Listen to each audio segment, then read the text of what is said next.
Is this even on? How do I work this thing? Damn generation, your damn technology, Cheesehead Charlie don't know what the hell he's doing. I got places to go and places to be. Cheesehead Charlie needs to be on his road to Fastlane for the Fatal 45 5-way match. And I swear, if I can get out of this bathroom, Cheesehead Charlie is gonna win that Fatal 45 5-way match at Fastlane. But somebody baby, doesn't want Cheesehead to show up at Fastlane in the Fatal 45 5-way match. For some reason, somebody thinks that Cheesehead is a big threat in that match, and they should be worried. They should be fearing the cheese, because they are 100% accurate. Cheesehead Charlie shows up, Cheesehead Charlie spreads his cheese around, and Cheesehead Charlie will win Fatal 45-way match at Fastlane. So they're damn right. You hear me? You're right. Whoever trapped me in here, you are right. You're 100% right. Cheesehead Charlie is gonna whoop that ass all over Fastlane in the Fatal 45-way match. I know you guys came here for BC in his Q&A, but I got a question for you guys, and I've been allotted this time by BC. Thank you, BC. He's been allotted me this time to ask you if you guys know anyone, and Cheesehead Charlie means anybody at all, that would have locked Cheesehead Charlie in this bathroom, not letting Cheesehead Charlie out of this bathroom. If you guys know anyone, anybody who could have done this, please let Cheesehead Charlie know. Cheesehead Charlie needs to get out of here. If anybody can save us from Super Cena, it's Cheesehead Charlie. And you know it, baby. But I gotta get out of here in order to do such. Somebody is trapping your superhero Cheesehead Charlie into this bathroom, and they will not let Cheesehead Charlie out. It's up to you to help Cheesehead. Cheesehead needs you now more than ever. Please, please help release the cheese. Get me out of here now. Alright guys, welcome to Amplified Q&A. I am B motherfucking C, the Amplified Man in full effect on this Friday. Sorry I didn't get this out yesterday, guys. Again, if you don't see it on Thursday, I'll be at you with Q&A by Friday. Always. I did want to give Cheesehead Charlie the opening to state his case. I really do hope that whoever did lock him in this bathroom and is not letting him go to Fastlane, I really do hope that they come forward and show themselves. Be a man, show yourself. And what I want to do is by the end of this video, either during this video, at the end of this video, at some point, I want to go back to that feed that we just had with Cheesehead Charlie. And I want him to give one last statement, one last plea to whoever is trapping him in there to show themselves, reveal themselves. And I really hope that by the end of this video, we find out who is keeping Cheesehead Charlie from heading over to Fastlane March 11th. I really hope that person steps up. I'm going to leave it at that. I'm going to let that person marinate with his thoughts during this video, and hopefully by the end, this person does the right thing. Show yourself. On to the Q&A, guys. Let's have a little bit of fun. My favorite part of the week. This is where I get to talk to you guys, answer some of your questions, interact with you guys. I don't get to say it enough, but on these days, I get to tell you guys how much you mean to me. Nothing but love and respect to you guys. To you all, I always say, much love and respect, and those words reign true. Time after time, comment after comment, like after like, subscription after subscription, all you guys is what makes this channel so fucking badass. And I'm fortunate enough to be a part of it, not the other way around. So I want to get right into it, guys. We got several questions here. I'll try to go fast and furious. I'll try not to spend too much time on each question, right? We want to get as much questions in as we can. As always, I can't answer all of them, but I'll answer a bunch. I want to start off with a little cliffhanger that I gave you guys on IG over on my Instagram. I put up a video a few days ago. I think it was Wednesday. And I took this question and I attempted to answer this for you guys on my Instagram. The feed, I was kind of in what I like to call Wyatt country.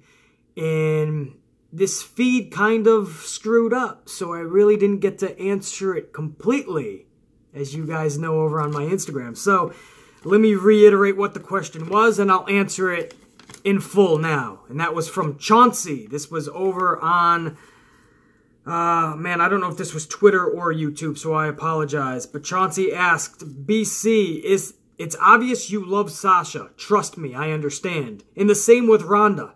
I guess my question is, who do you love more? Also, how would you book those two? Who do I love more between Sasha Banks and Ronda Rousey? And over on that video that I put on Instagram, I'm going to give you guys exactly what I said over there, because I know some of you guys have not requested to follow me over on Instagram, so let me tell you what I said. I literally said, if Ronda Rousey and Sasha Banks were hanging from a cliff, and BC Amplified was at the top of that cliff, and I could only save one. I could only reach my hand out to grab one, Sasha or Ronda. The other one was going to fall to their pending death. Who would I save? Who would BC Amplified hold his hand out for and save? Would it be Ronda or Sasha? And it was hilarious. I think it was yesterday, actually, so about 14, 15 hours after I put that video up. Sasha Banks put over on her Instagram, her in her Wonder Woman outfit, and she put in the caption, I'm the hero of this story. I don't need to be saved by anybody. So that was awesome. So she's basically saying she don't need anyone to save her. But if BC Amplified could save Sasha or Ronda, it can only be one. As far as who do I love more, who would I save, it would be Sasha Banks. That's an easy one for me. I love Ronda Rousey. You guys know I love Ronda Rousey. But Sasha Banks is just, that's the most epic talent for the females, in my opinion, guys. You guys know this is a Sasha Banks channel. You guys probably know that by now, or you wouldn't be fucking subscribed, you wouldn't be watching. It's a Sasha Banks pro channel here. And on this channel, we firmly believe Sasha Banks is legitimately the best women's competitor. Obviously, there's that battle with her and Charlotte. Charlotte has the athleticism like no other. Maybe Naomi up there. In fact, most of the time, I think Naomi, athletically-wise, is even a little better. But her and Charlotte, athletically, are just fucking so dominant. Then you add in how good Charlotte is as a wrestler. I could see the Charlotte versus Sasha, who is better argument. But I just think Sasha does everything else so fucking awesome, you know what I mean? Through your botches that everyone likes to say. You know, oh, she botches sometimes, BC. No, she just goes all out. And when you go all out, there might be some mistakes here and there. But it's 100% heart, 100% in her mind, 100% skill level that is getting her through some of the best women's matches in the last 5 years that we have seen. Not saying Sasha has been in all of them in the last 5 years. Sasha in the past several years, definitely. But of all time, Sasha Banks, forget the last 5 years.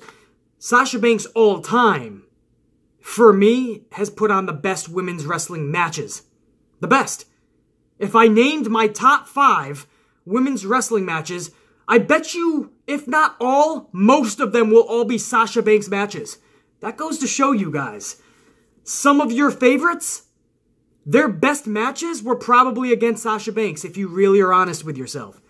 So that's why, man, if I'm saving somebody for the betterment of the business, as much as Ronda Rousey is going to be great for business, she's going to bring that big fight feel for the women that Brock once brought before they tarnished him with horrible storytelling. Ronda's going to bring that. But who do I want to see every single Monday night whooping ass in every pay-per-view and eventually championships galore? I want to see Sasha fucking Banks.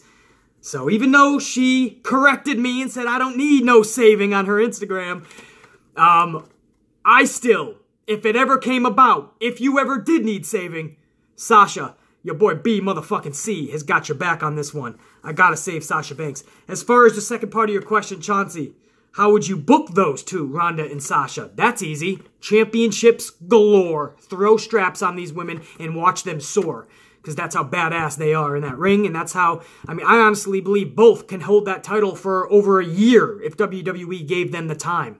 Let them do so. They would make you proud champions for over a year. Ronda, a totally different style. Just smash mouth, in your face, brawl style. I'm going to keep this championship because you ain't going to take it from me. Just like Asuka. Asuka, I'm finding that role as well. And Sasha Banks, just a legitimate, just fucking epic wrestler.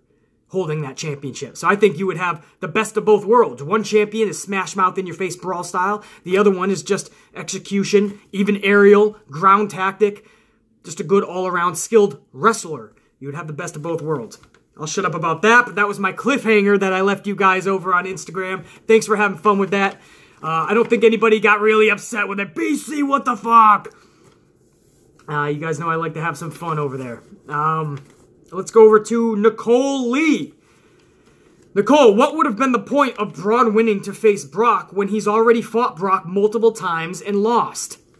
And Nicole Lee is talking about my Monday Night Raw review reaction video, where I told you guys that as much as I'm okay with Roman taking on Brock, smash mouth, beat the fuck out of each other like we saw at WrestleMania 31, the point is they're probably going to put that on last. So what's going to be probably an epic night of wrestling, and everyone's going to feel good about it, WrestleMania, is going to probably end like we've seen so many times before, with Roman Reigns winning the championship, holding it up high, and over 50% of the fan base being disgusted with it.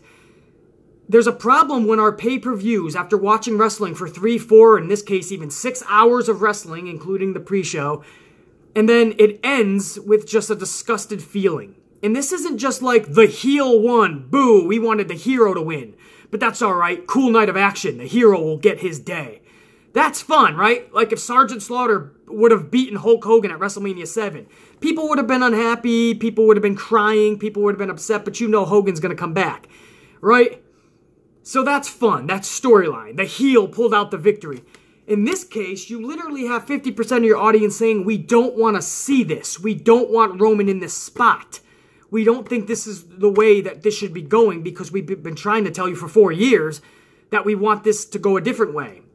We understand Vince is the fucking owner of the company. What he says goes. But when your fan base is so reluctant after 4 years of you trying everything under the sun to try to get this guy over with everybody, and it just isn't working, why do you continue to end your pay-per-views with this guy winning big matches or championships? That's my beef with it. And again, I don't know how many times I gotta say this. I don't even mind Roman Reigns. I don't hate the guy. I don't love the guy. I don't mind him. So I look at this from a bipartisan view, right down the middle. And I can see where both people are saying. I can see why people do love him. I can also see why people would hate him. The people that love him say, stop saying they're shoving him down your throat. No, he's not. Vince isn't doing that. I gotta tell you guys, yes, he actually is shoving Roman Reigns down everybody's throat. He is. And again, this is bipartisan. I'm looking at it down the middle. I don't love him. I don't hate him. But he is absolutely being shoved down everybody's throat because Vince McMahon has tried everything to get this guy over. So my thing was, you can't possibly end another WrestleMania 34, with Roman Reigns picking up the strap, fireworks. Then again, I don't even know if that's in WWE's budget, fireworks. But Roman Reigns with his hand in the ear, his hands in the air, and the championship strap held way up high. And we fade to black, WrestleMania goes off the air. That means that no matter how good WrestleMania was, the thought in everybody's mind, which is probably what Vince McMahon wants you to think last, is Roman Reigns holding up that championship. That's gonna leave a lot of people disgusted, guys. Disgusted. So what I stated in that video was, why not just have Seth win the chamber, man? Because he already had momentum from the gauntlet match the Monday before. So it makes perfect sense to have Seth win that. And then the following Monday, you have him and Roman have this big beef where Roman somehow gets implemented into this match. I would have been okay with that because now it's a triple threat. Seth, Brock, and Roman. Have that thing as a triple threat match. And then still, if you're going to have Roman carry this thing out, right, and you guys know I hate schmaz matches, but I would have absolutely been okay with the rematch from WrestleMania 31 because that's when Seth Rollins cashed in at the end of that match, and only 2 minutes later, if even, he was already champion, maybe 60 seconds later. So what if, the story could have been told epically, what if now they know what's coming? So I'm talking about Brock and Roman. Now they know that Seth is going to be in this match. They're not going to be blindsided. This is a straight up legit triple threat. Now it's a fair rematch. Nobody's cashing in at the final minute of the night. No, Seth is going to be in this match from the beginning. So now you have Seth, Brock, and Roman. And then, if Vince still wants to have Roman win it, at least you helped build a superstar in the process in Seth Rollins. So that was my point on Monday night. And then I also said if you weren't going to go the Seth Rollins route and add him to this match, then why not strap the rocket onto Braun Strowman's back? Braun Strowman versus Brock. If Brock's dropping the title, if Brock is going to drop the title at WrestleMania, why not Braun? You built Braun up so epically to be this big star, and then he just loses the Elimination Chamber match. I don't care how many people he beat. I don't care if it was 5 or 105. When the night was over, Braun Strowman was flat on his back, the loser. Roman Reigns defeated him. So you built Braun up for so long to be so epic of a monster, and he just loses at Elimination Chamber. Now he's fiddling around with Elias over on Monday Night Raw, and at this point doesn't even have a WrestleMania match. And even if he does have a WrestleMania match, who's it going to be against? Elias? Nothing against Elias. I actually like Elias, but Braun Strowman was being built up to be this megastar. Now he's going to be fluttering around the first 2 or 3 matches. If he's not on the kickoff show, he's going to be the first 2 or 3 matches of WrestleMania at this point. Why not build his momentum? So that's why, I know that was a long backdrop to Nicole's question, but some of you guys don't get to catch all my videos. If that's the case, that's what we discussed on Monday. So Nicole Lee, again, I want to iterate, what would have been the point of Braun winning to face Brock when he's already fought Brock multiple times and lost? The point would be, now you get it right. We've already seen Roman and Brock as well. Not just on pay-per-views, but I'm talking house shows. We've seen this shit. So why not go the different route of Braun Strowman now becoming the epic star? We have seen Braun and Brock, but we haven't seen Braun pick up the championship from Brock. Now we get to see it on the biggest stage of them all. And you still didn't get to see the best of what Braun and Brock can do in that ring. When they fought each other, it was always with Vince wanting them to really stress the story they were trying to tell. Never really go full throttle on each other. Could you imagine if they really give them 20 minutes to just go out there and beat the shit out of each other? They're epic alpha men. You saw it at the Royal Rumble when Braun accidentally hit Brock too hard with his knee. And Brock Lesnar stood back up and punched him for real right in the fucking face. They'll shoot on each other.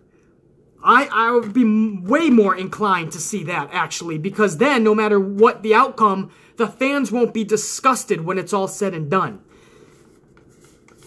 I'm sorry, guys. There's no way another pay-per-view, especially WrestleMania, can go off the air with half the fan base disgusted. Not unhappy, disgusted with what just unfolded. I don't want to see that. So I hope that answered, Nicole. That's the point. So people aren't disgusted, not unhappy. Not, oh, the heel pulled out the victory, but the hero will get him down the line. No, no, no. Disgusted. A knot in your fucking stomach about where the company is going. Now that we have to watch this fucking bullshit. That's what that fan base is saying. So isn't there a way that you can make everyone happy one night of the year at WrestleMania? Braun Strowman would have been a great fucking option. That would have been the point. We've seen everybody take on each other 1,000,000 times. The New Day and the Usos are about to take on each other 157th time at Fastlane. That's okay, but all of a sudden, Braun versus Brock for a second or third time is too much? Come on now, Nicole. Let's go over to an Asian Geek. I think this is Twitter. BC, what would be the main bit of advice you would give Ed Koskey, Road Dogg, and Jonathan Bäckstrom, lead writers of Raw, SmackDown, and 205 Live, respectively? Or what would you tell them directly, anyway, creatively speaking? So basically, what would I tell the head writers of WWE? Well, it's a 5-step program that I use in my own writing, right? Because you guys know, I'm not one of those people where YouTube is my job. No, I do this because I fucking love talking pro wrestling. And I love fucking interacting with you guys. I can drop this shit today. And financially, I'm fucking good. I'm gonna be on set. I'm gonna be up on your TV. I'm gonna be writing books. I'm gonna be writing screenplays. I'm gonna be making movies. I create for a living. So I follow a 5-step process always when I'm writing. And I think WWE writers don't know what the fuck they're doing because they don't follow any process. So what I would tell them, number 1, use common sense. Use common sense. If nothing makes sense, then nothing going forward is going to make sense because everyone's going to already be confused. Make sense. And you can only make sense when you use common sense. So before you even put pen to paper or your fingers to the keyboard, know what you are doing. Make sure that it's making sense in your mind, because if it doesn't make sense in your mind and you start typing it out, it sure as hell ain't going to make sense when it's actually being delivered by the characters. So again, number 1, use common sense. Number 2, guys, stay true to the characters. In this case, the superstars' characters that you're writing for. Stay true to their characters. Don't go so far outside of the box that it's no longer A, believable, or B, it's actually detrimental to their character. Stay true to who they are and bring out their benefits. Bring out the qualities that actually make them stronger. Try to diminish their weaknesses and strengthen their qualities that are larger than life. Because these characters are larger than life. The better qualities should be strengthened. The weakened qualities should be lessened. Stay true to these characters. That's number 2. Number 3 is probably the most fucking, the easiest you would think of, but nobody follows it. And that's be creative. Be creative. Once you use common sense, you stay true to the characters, now it's time to be creative. Step outside of the box that you've been stuck in, writing-wise, because maybe you fear Vince McMahon, or maybe you're just not as creative as you thought and you don't know how the hell you landed this job as one of the head writers for WWE. But if that's the case, you better seek help and seek help fast.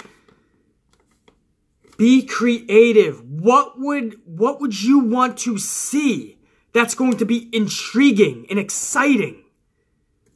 And write that. Use your imagination. Stay in the realms of believability, but don't be afraid to escape reality. Just a smidge. Pull out from reality. Still in the realm of believability, but leave everybody on edge. Cliffhangers. Compelling stories. Epic feuds. It all starts with the writing. Be creative. Number 4, have fun. Have fun. That's the best one in my 5-step process. Have fun. You, as a writer, sometimes we can get stuck in our ways and like, oh, we have to write again. No. Have fun. If you're not having fun doing what you're doing, you shouldn't be doing it. Have fun writing for these characters. Have fun. Again, it goes with be creative. They go hand in hand. What in your imagination would you love to see? That's going to be intriguing and exciting and fun. When you're writing it, you're typing it, are you smiling as you're typing because you know you're typing pure gold? This is going to deliver. This is going to be epic. If you're not, then you're doing the wrong things. You're writing the wrong things. Have fun. If you're having fun writing it, chances are the characters are going to have fun actually doing the promos. The characters are going to have fun going out there and performing what you wrote. And if they're having fun, you're having fun, chances are the audience is going to have fun. Number 5, stand up for your vision. That's number 5, man. If you're not going to stand up for your work, your creativity, then nobody else is going to. Of course, it's easy for Vince McMahon to turn your ideas down. He's got power. Vince McMahon can just say no to everybody. And chances are, Vince McMahon is used to saying no to everybody. But I think deep down, Vince McMahon respects, and anybody in great power respects somebody who stands up for their work, because that shows that person, in this case Vince McMahon, that this person knows what they're talking about. They believe in themselves and their work. Maybe they got something here. Stand up for your shit. If you write something that you really believe in and Vince says no to it and you're too much of a coward to stand up for yourself, so you just walk back and go, okay, Vince, I'll write something else that's less fun and intriguing. That's what you're thinking to yourself. Well, then you know what? Then you lost from the get-go, and you should not be in that role. These roles should be for people that really believe in themselves. A writer, if you're going to be a writer for a living, you better be willing to stand up for battles. Pick your fights. Choose them wisely, but when you choose them, you go full throttle. Because as a writer, all we have is the work that we created to stand on. Nobody else is going to stand on that fucking ledge with us. It ain't their work. Anybody can write a bunch of ideas down or stories down. But nobody's going to believe in those stories unless you do. Unless you fight for them. Unless you fight for other people to look, to view, to give those stories a chance. Stand up for your shit. Don't let anybody control, not even the head leader of that company, Vince McMahon. You shut the door, you lock that son of a bitch. And you say, Vince, these are the reasons this story needs to be told. These are the reasons this character needs to fucking prosper right now. Or we need to build this motherfucker. Or this promo has to be delivered epically. These are the reasons that I wrote this, Vince. It's gonna change the landscape of this individual, or this story, or this feud. Stand the fuck up, or get the fuck out. That's what I say. And that's what I would tell to an Asian geek, again, over on Twitter or YouTube. I forgot which one this was. But that's what I would say to WWE's head creators, man. My 5 keys to wisdom to anything creatively writing, and that is use common sense, stay true to the characters, be creative, have fun, stand up for your vision. If you follow those 5 steps on everything you write, it's going to be really hard to write something horrible. It just seems like WWE is doing the exact opposite with their writers, and that's where the problem stems from. That's where the problem begins. TN1C or TNIC, one of the two, I apologize. Who should beat Carmella after she cashes in on Nia or Alexa after Mania? Am I missing something here? Did they say Carmella is going over to Raw? I think that's a SmackDown briefcase that she's holding over there. I believe that was a SmackDown match anyway, correct? I forgot, man. First ever women's Money in the Bank. I think that was the females of SmackDown, so that would be kind of unfair. She just throws over to Raw. At least a Royal Rumble, like, all the women were in there from both brands, so whoever wins, I could see them going at it. Asuka could easily go over to Charlotte to take on her for the championship, but I don't know if Carmella can just jump over to Raw with that briefcase. So, A, that wouldn't make sense, and B, even if she did jump over to Raw, I don't see her beating Alexa, Nia, James Ellsworth, a pack of fucking macaroni and cheese. A box of macaroni and cheese would probably beat Carmella at this time. There'd be no sense in having Carmella win or cash in the briefcase successfully at this point because they haven't booked her to do such. 10% of the diehard wrestling fans probably forgot all about Carmella, and 40% of the casual fans probably don't know who the fuck Carmella is. That's how bad they booked Carmella since she's had the Money in the Bank briefcase. Let me ask you guys a real question. Do we really give a fuck if Carmella cashes in the briefcase? It would be an epic little moment for like 5 seconds. An epic 5 seconds. Right? She comes out, there's a little bit of excitement. Oh shit, we could see a cash in. She actually does it, and we're like, whoa, the bell rang, it's a cash in. And then it's like, and I'm talking even if she wins the damn strap, there'd be more shock in the fact that they actually gave it to her than the fact that she actually won it. They booked her horribly, guys. She's playing around on Facebook Live or whatever that show is, Mixed Match Challenge. She's being kept off TV. She's doing Q&As in the back with the fucking New Day and playing with pancakes. And who the fuck knows what Carmella's doing? This is how you book somebody who in just a few short months, that contract is going to expire, right? Every year they do a new one. Well, in just a few months, check you later. And at this point, I can give a fuck if Carmella cashes in. Much less goes over to Raw to do it. Again, I don't think that would make any sense. I don't even know if she's able to do that, to be honest. But I think at this point, we're going to see another Baron Corbin on our hands, only for the females, guys. I think Carmella is going to cash in and fail. Where else do we want to go? Julian, hopefully this question makes it to Amplified Q&A. What are your thoughts on Edge? My thoughts on Edge. I like Edge. Why? Is he in the news? Something I should know about? What's going on with Edge, guys? Edge is a decent wrestler. Career got cut way too soon. He's a wrestler that could have been stuck in the mid-card, but he was at the right time, and he had the right character, and the right chutzpah and persona, that he actually catapulted himself to the main event level. Again, he could have been stuck in the mid-card his whole career. Kind of like where Christian was. Christian never really dominated a main event level ever in his career, and I like Christian. But Edge could have been that route. I do think Edge had a little bit more talent than Christian. That helped him. But again, I think the character, the look, the persona, Edge, he's one of those superstars you can't help but respect because he really paved his own way. If you think about it, I mean, he had help. He had the right situations. He was a product of the right timing.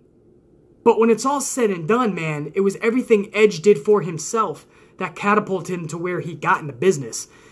And some of the best moments that I can remember, Edge is a part of in the last 15 years. And that's was it 15 to 20 years? Should I say that? WrestleMania 17, 18, those around times. I guess I should say 15 to 20 years. Wow, man. Everyone's getting older. But Edge, man, I still remember those TLC matches at WrestleMania and flying through the air with the Hardys and the Dudleys. I remember the fucking Sex Live segment with Edge and Lita. Edge and Cena, Edge and Undertaker. Edge was a part of that time where we just loved pro wrestling, man, and Edge was a big part of it. So yeah, not to go too long on that, but I have no problem with Edge at all, man. Again, career cut way too soon. I think there was so much more we were going to see from Edge. Those damn neck injuries, man, they're no joke. Took out my boy Stone Cold Steve Austin, too. Probably not going to see Paige for a long time because of it. Those neck injuries are no fucking joke. Where do you guys want to go, man? Let's go to a new set, man. Over on Twitter, Antonio, BC, do you think this is kayfabe or legit? And he's talking about a Rusev tweet. So, Johnny Boy, this is from Rusev. So, Johnny Boy can come out of nowhere and get a match versus AJ for a spot at Fastlane, but I can't even get a match on SmackDown Live. Land of opportunity, my ass. Hashtag Rusev Day. So, Antonio's asking, do I think this is kayfabe or not? No, I think this is legit. I think when you see superstars voicing their frustrations on social media, I think it's 100% legit, but they can easily twist it into kayfabe if they're backed into a corner.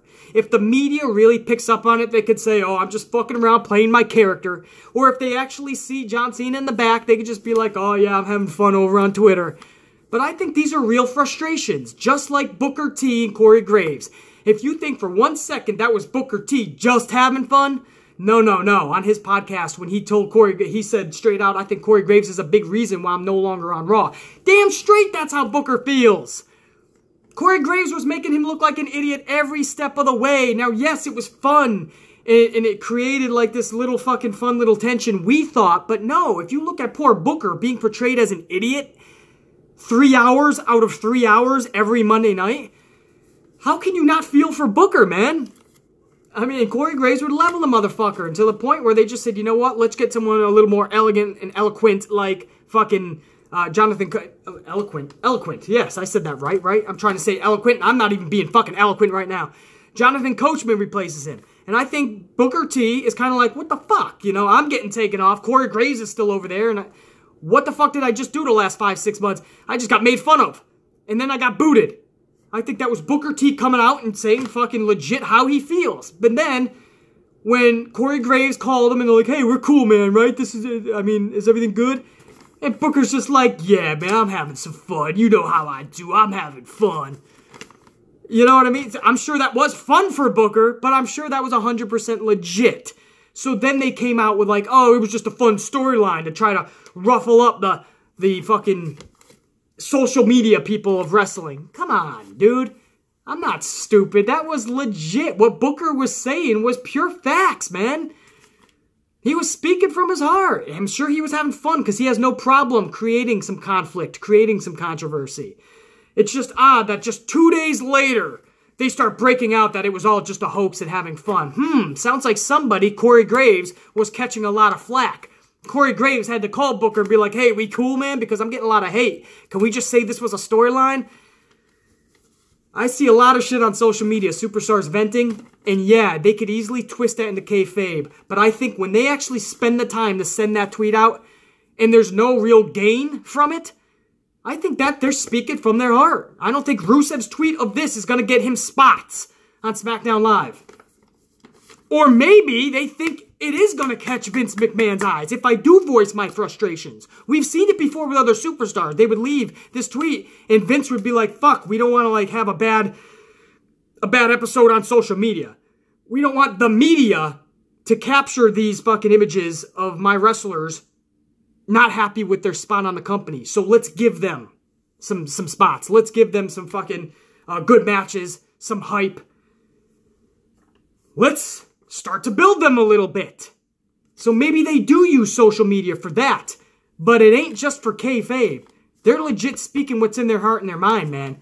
And you just get fed up. And when you're in a hotel room at 2 a.m., and your body's all fucking sore, and you're not even making the shows because they won't put you on them, but you know the fans are cheering for you, and it's 2 a.m., and you can't even fall asleep because you're unhappy with where you are in life, you're going to tweet your frustration.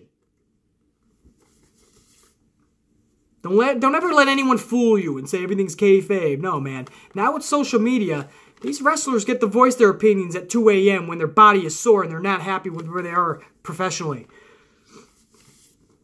Moving on. Mitch!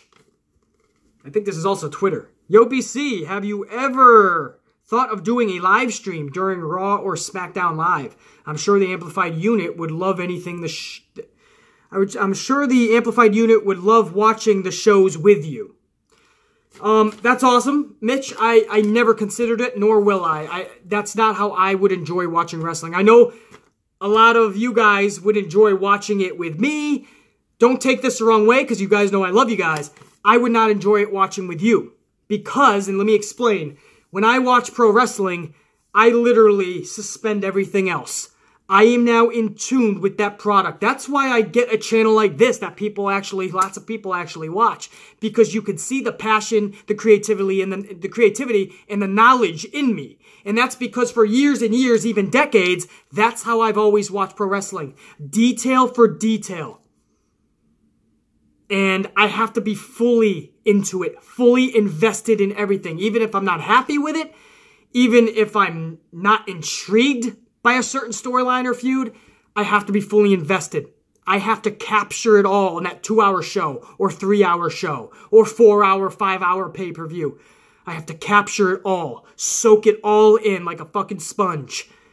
And I think if I'm doing live streams, my mind would be on everything else, and I wouldn't be able to give you guys the proper attention that these videos deserve, and I wouldn't be giving myself the proper attention the product deserves as a fan.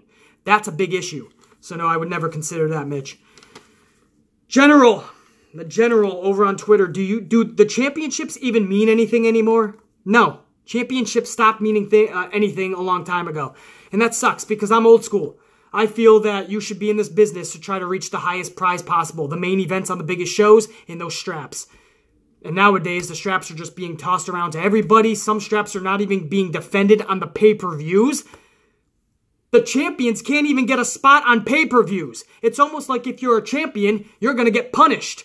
You're going to be thrown in Fatal 5-ways and Fatal 45-ways and who knows what else. No, General. Championship stopped meaning anything a long time ago. That has to be fixed, and it has to be fixed yesterday. Over on YouTube, Cristina. Xtina. I'm guessing that's Cristina. One of my favorite subscribers over on YouTube, too. Thank you for everything. Xtina, Cristina. My birthday is on Thursday, where you will have the amplified Q&A. Sorry, by the way, it is Friday, so happy belated birthday. My birthday is on Thursday, where you have the amplified Q&A. I was wondering if you can do a 2-hour video as a present for me. LOL. Much love and respect. Well, you used my words there, Cristina, and that's much love and respect, so I'm sending that right back to you. Much love and respect to you, and even more so, happy birthday! Happy belated birthday! Hopefully you had a kick-ass birthday, and as far as a 2-hour video, damn, Cristina, that's asking a lot from the Amplified Man. Somebody better be here to revive me after I pass out after 2 hours, because that's what makes me... I believe anyway, when it comes to the pro wrestling YouTubers, I am the #1 pro wrestling YouTuber because I give you guys passion from minute 1 all the way to the final minute. So if I do 2 hours of this shit, somebody better revive the Amplified Man. So I don't know about 2 hours, but I think you're definitely going to get hour-long Q&As in the future. And who knows, maybe even WrestleMania, I do a 1-hour review reaction. Who knows? 2 hours, man, that'll be crazy. Like in pro wrestling, like in WWE especially, man. The quote that they always use, I'll use the same quote now. Never say never. Happy birthday again. Martin. Is this a YouTube? I think this is YouTube. BC. Martin over on YouTube. BC for Q&A. What's your opinion on putting the IC strap or the US strap for the women? So basically, what about creating an IC or a US strap for the women? Here's the issue with that. A, you would need more women. Just like we're talking about a tag team division for the women. To do that, you need more women because we see what's going on now. With the same 7, 8, 9 women on each brand, you're seeing 6 women tags all the time every week. And they already feel like they have to utilize every fucking woman on every show. So, I don't know if adding more belts at this time before they can even fix the situation they have now with the current belts is going to help. Down the road, absolutely. I want to see tag straps, and I think an IC or a US type-up strap. They would have to be named something different. But also another issue with that is, at that point, then you literally have to dedicate half of every show to the women. Would you guys be okay with that? Picture a 3-hour Raw. An hour and a half would have to be just for the women, an hour and a half for the men. Because now you have so many titles. And by that point, your division for the women would have to be at least 15 to 18, right? At least. I would, I think, be okay with it, man. They would just have to... The writing already is so stale and non-creative. Before they can even do that, an hour and a half for the women, and an hour of SmackDown to the women, hour for the men. Before they could do that, they would have to get the shit in order that is chaos right now. If you cannot make today's product better, then you can't jump to more championships. So, down the road, I think this is a topic that needs to be readdressed. Right now, absolutely not. The first titles I want coming in for the women should be the tag team championships. We should see that by the middle of 2019. I would love to see tag team championships by SummerSlam 2019. Takei, where the fuck you at, Takal? It's an old song, my bad. Takei or Takai, I apologize for butchering the name. BC, do you think WWE should allow Finn Balor to use his demon character full-time after WrestleMania? I think they should allow Finn Balor to be the demon yesterday! Last year! You have a bona fide superstar in the demon. And yet you're making regular Finn Balor, Club Balor, struggle this whole last year. To try to even squeeze into the Elimination Chamber. To try to squeeze into a fucking WrestleMania match. At this point, maybe looking like a triple threat with Seth Rollins and the Miz. The Demon could have been in one of the main events at WrestleMania by now. Who knows? A character can mean so much for somebody. You guys are like, oh, well, the Demon's the same guy as Club Balor, BC, so it wouldn't make a difference. The fuck you talking about? Mark Calloway would have never been the fucking phenom that he is if he wasn't The Undertaker. That's just, it's the truth. He was Mark Calloway in WCW. Nobody batted a fucking eye at the guy. WWE gave him this Undertaker. He fucking ran with that motherfucker. The Undertaker will go down as the baddest motherfucking character in the history of WWE. Way long after we're gone, guys. 200, 300 years from now. The Undertaker will never be topped as far as character. But if he was Mark Calloway, would we be giving a fuck about him right now? Most likely not. Or the tops, maybe as a Glenn Jacobs. But with Glenn Jacobs, Isaac Yankem, DDS, that wasn't doing anything, was it? Kane actually got somewhere, and even Kane fell off, man. People don't give a fuck about him anymore. But DDS wasn't going anywhere. At least Kane got to main events, man. Character can change everything. Who the fuck was Bray Wyatt? Husky Harris. Husky Harris was getting booed out of arenas. At least Bray Wyatt brings some fun, right? Or did before writing totally botched this motherfucker. Before Vince McMahon totally threw him under the bus. But Bray Wyatt was bringing some fun, unique shit, man. Bray Wyatt got as far as he did today because he's Bray Wyatt, not Husky Harris.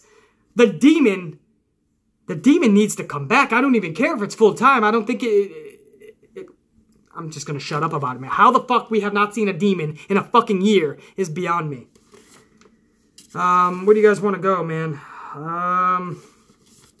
Should we do one more? I want to get back to Cheesehead Charlie, dude. So I'm going to do one more. This is over back on Twitter. Ashley, Do you see Cesaro winning a world title in the future? How would you book him? And what are your thoughts on Rusev frustrated with the company? I already went over the Rusev thing and his frustrations. I believe he is voicing them on social media in either trying to get a spot, trying to get Vince McMahon's attention, or just literally voicing his displeasure.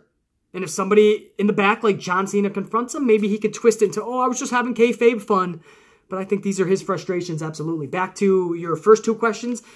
Do you see Cesaro winning a world title in the future? Absolutely not. How do you figure? The guy's got the talent to, but I think Vince gave up on him a long time ago. Remember that Stone Cold podcast? And Vince was, Stone Cold was like, what's it going to take for Cesaro to grab the strap? And Vince is like, well, that's all on Cesaro. He's got to grab the brass rings. I think Vince McMahon took those brass rings away a long time ago. And it's like Cesaro was climbing to get the brass rings. And when he got to the very top, he looked up and there was no brass rings. It was all fake. It was a ploy. It was fixed. McMahon never put those brass rings up there. So I think he gave up on him a long time ago. That's why he's fucking around in tag teams. And when him and Sheamus break up, where the fuck does Cesaro go? Did you honestly see him breaking up in a tag team and shooting up to the fucking main event championship level? Because I sure as hell don't. Again, I think he would deserve it, but I don't see how you could put him there when you booked him like this for the past several years. Again, that wouldn't be realistic for me, definitely. As far as how I would book him in the future, play to his strengths. Take away the weaknesses, hide the weaknesses, play to his strengths, give him creativity in his booking and his promos and everything, and let this motherfucker see what he can do. Let's give him a real ride with a fan base behind him. Let's see how far Cesaro can go on his own. And you adjust and you plan accordingly. If his star power can get him to an Intercontinental Championship, then that's what we do. If it takes him above and beyond, then maybe we do put him in those championship matches. But you have to book it accordingly. You can't just have him break up with Sheamus tomorrow and next month he's fighting for world championships. You didn't book him like that. It's not realistic. If he breaks up with Sheamus tomorrow, you start booking him in that mid-card and dominate it. Go up a little bit more off the mid-card, toward the heavyweight card, man, in those final couple matches at a pay-per-view. Maybe he's the second or third match before, and you start having him dominate those. And who knows, after about 9, 10, maybe 11 months, maybe Cesaro is in the main event, if the crowd is behind him enough, because of everything he's done, and nobody has held him back. That's how I would book Cesaro, man. The guy's got the potential. Clearly, he's being held back. That's it, guys. I'm going to end the questions for now. Sorry I didn't get to everybody's. We'll do this again next Thursday or Friday. I want to get back to Cheesehead Charlie. Because I feel bad, man. I want this motherfucker to get out of this bathroom. Whoever did this, whoever locked him into this bathroom, be a man. Stand up. It's obvious you don't mind confrontation, conflict, controversy, because you locked the motherfucker in the bathroom. What is your intention? What's your plan? Why are you doing this? Who are you? Stand the fuck up, be a man, whoever you are, man. That's all. I honestly, I hope, I'm going to give Cheesehead Charlie one last opportunity to plead his case and to make a statement, so that maybe you can hear this and maybe let him out. Because there's no reason to be doing this shit. So, I do want to leave Cheesehead Charlie in this video. For BC, I'll let your boy B-Motherfucking C is cashing out. The Amplified Man saying check you. It's all yours, Cheesehead. Damn bitch shit fuck! Who puts a bathtub ledge 3 feet high? That is a danger to humanity! A damn nest split my cheese open! It's clear! The deck is stacked against good old Cheesehead. It's getting hot, and I don't know how much longer the cheese has before he melts down into oblivion. I can't even breathe, but I will not go silent into the night. No, Cheese is gonna fight for his right to go to Fastlane in the Fatal 45-way match and whoop Super Cena in his crew's ass. In order to do such, I know what I must do now. You see, if you're not gonna let Cheesehead out, Cheesehead is gonna have to show himself out. That's right.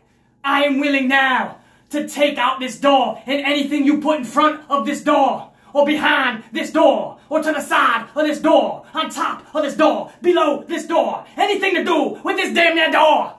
Cheesehead is taking it down, baby. So I'm giving you to the count of 3. That's right, Cheesehead is giving you no more than 3. You best be unlocking this door and running for the highway right now, because Cheesehead is now on your ass. Cheesehead said 3. Cheesehead said 2. Cheesehead said 1. Here comes the release of the cheese, baby! Oh! Shit! First of all, that hurt! Second of all, that was a warning shot! Just a warning shot! That wasn't the best of Cheesehead. Oh no! Now you better be unlocking the door and headed for the highway, because that was just a dose. That was just to scare you a little bit. Get you trembling in your trousers. But now, Cheesehead is coming full steam, baby! 3. Cheesehead said 2. Cheesehead said 1. Here comes the cheese! Oh! It hurts so bad! Let me out of here!